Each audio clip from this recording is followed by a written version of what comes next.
Hello दोस्तों, आज हम चर्चा करेंगे सुधीर पटवर्धन के विषय में, जिनका जन्म 1949 ईस्वी में हुआ था।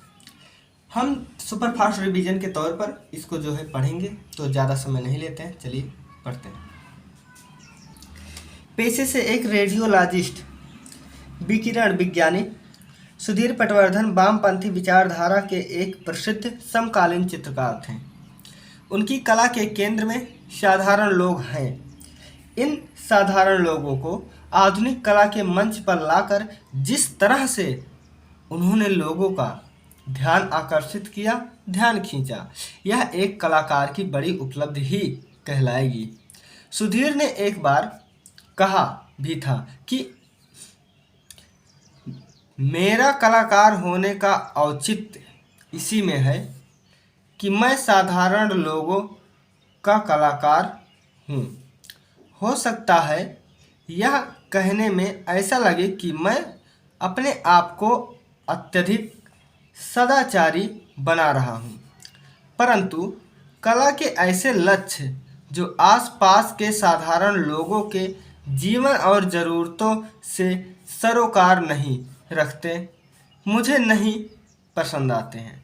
यानी कि कहते हैं कि ऐसे कला या ऐसे तथ्य जो साधारण लोगों के जीवन में या उससे संबंधित नहीं रहते, तो भैया ऐसे कला या ऐसा कृत मुझे समझ में नहीं आता, ये हमारे समझ के परे है। ठीक है। के विक्रम सिंह के अनुसार, ये के विक्रम सिंह कौन थे? रेडियोलॉजिस्ट के मालिक थे। साधारण श्रमिक वर्ग को अपनी कला के केंद्र बनाए जाने के पीछे कहीं न कहीं सुधीर पटवर्धन के वामपंथी विचारधारा, ठीक है, वामपंथी विचारधारा भी है। आगे देखते हैं दोस्तों। सुधीर पटवर्धन का जन्म 1949 ईस्वी में पुणे महाराष्ट्र के एक कौकाड़स्थ ब्राह्मण परिवार में हुआ था। सुधीर के पिता ऑर्डिनेंस फैक्ट्री या असलहा बनाने का कारखाना में काम करते थे। शुरू में उनका दाखिला फर्ग्यूसन कॉलेज में हुआ। सुधीर के पिता की इच्छा थी कि वे इंजीनियर बने, इसलिए सुधीर ने भी फर्ग्यूसन के बाद इंजीनियरिंग में जाने का फैसला लिया।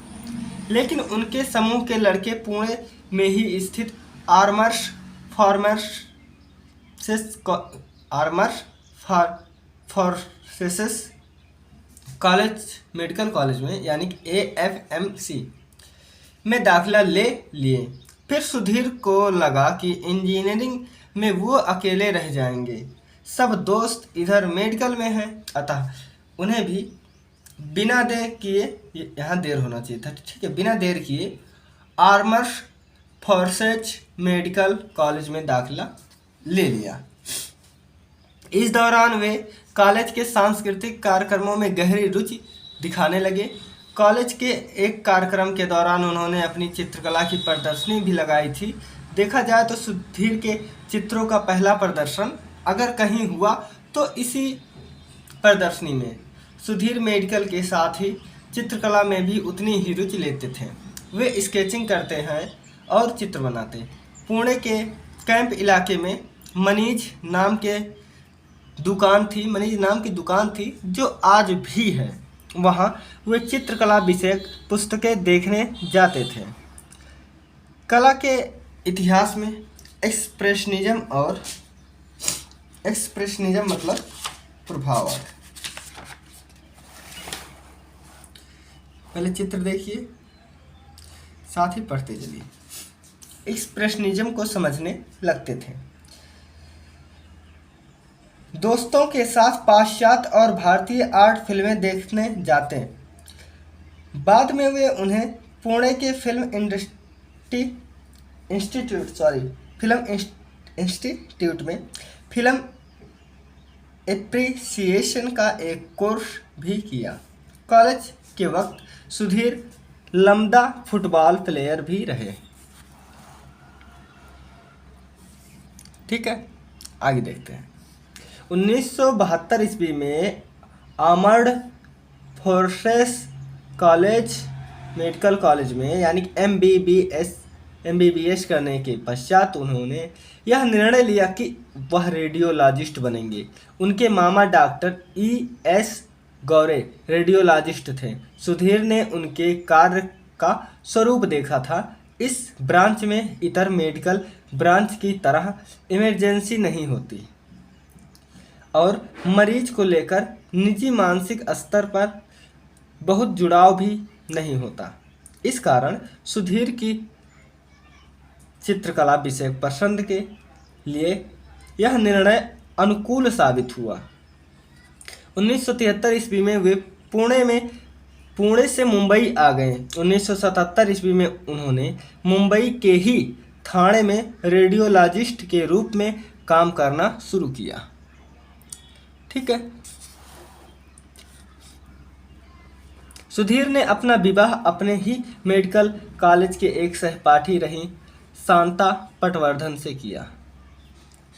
यहाँ तक ठीक है। आगे देखिए। सुधीर की कला में मजदूरों गरीबों का खास स्थान है। सन 1973 से 77 ईस्वी तक उनके चित्र ऐसे ही श्रमिकों को लेकर बनाए एकल चित्र है, जैसे स्क्रीमिंग वुमेन, रोती चिल्लाती स्त्री या बारकर श्रमिक। इन चित्रों में श्रमिक तो हैं, लेकिन उनके आवास का कोई संदर्भ नहीं है। सुधीर पटवर्धन स्वयं मानते हैं कि तब तक मैं उन लोगों का जीवन नहीं जानता था और ना ही मैंने उन जैसा जीवन बिताया था। एक तरह से इन चित्रों में वे मजदूरों की स्थिति देखकर अपनी कुंठा और गुस्सा अभिव्यक्त कर रहे थे और इस तरह से ये चित्र एक्सप्रेशनिस्ट यानी अभ्यंजनावाद थे। ठीक है, अभ्यंजनावादी थे। सन 1976 ईस्वी के आसपास उनके मन में यह विचार आना शुरू हो गया कि एक कलाकार के नाते उन्हें मजदूर वर्ग को थोड़ा तटस्थ दृष्टि से यानी थोड़ा दूर हटकर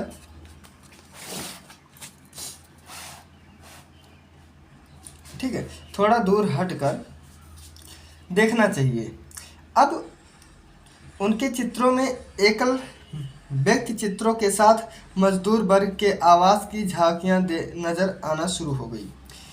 इसके साथ ही क्योंकि कलाकार इन साधारण लोगों पर अपना गुस्सा, अपनी कुंठा नहीं लादना चाहता था, इसलिए इन व्यक्ति चित्रों में एक सौम्यता और गरिमा है। सन 1977 ईस्वी में बना उनका चित्र ईरानी रेस्तरां, ठीक है, जो कैनवास पर तैल रंग से है, इसका एक उत्तम उदाहरण है। ईरानी रेस्तरां मुंबई के साधारण लोगों के चाय पीने और मैदा रोटी खाते खाते गपशप करने की जगह है। इस तरह से यह श्रमिक वर्ग के से आवास का एक अभिन्न अंग है। इस वजह से सुधीर ईरानी रेस्तरां के मालिक के साथ साथ जो स्वयं प्राय श्रमिक वर्ग के ही होते हैं, रेस्तरां में बैठे दूसरे ग्राहकों की झांकी भी दिखाते हैं। ये सब ग्राहक भी मजदूर वर्ग के ही हैं। इस चित्र में पहली बार सुधीर बहुपरिप्रेक्षीय मल्टीपर्सपेक्टिव की तकनीक का इस्तेमाल किए हैं।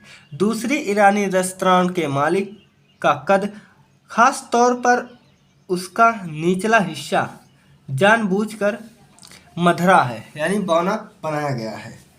यह मधरापन इस दौर के और चित्रों जैसे कंस्ट्रक्शन साइट या मैन वियरिंग टू शॉर्ट्स में भी देखा जा सकता है। इस तरह सिर्फ सुधीर पटवर्धन के चित्रों में बसे ये कुछ बौने इंसान 13वीं सदी के इटालवी कलाकार जियत्तो के किरदारों की याद दिलाते हैं।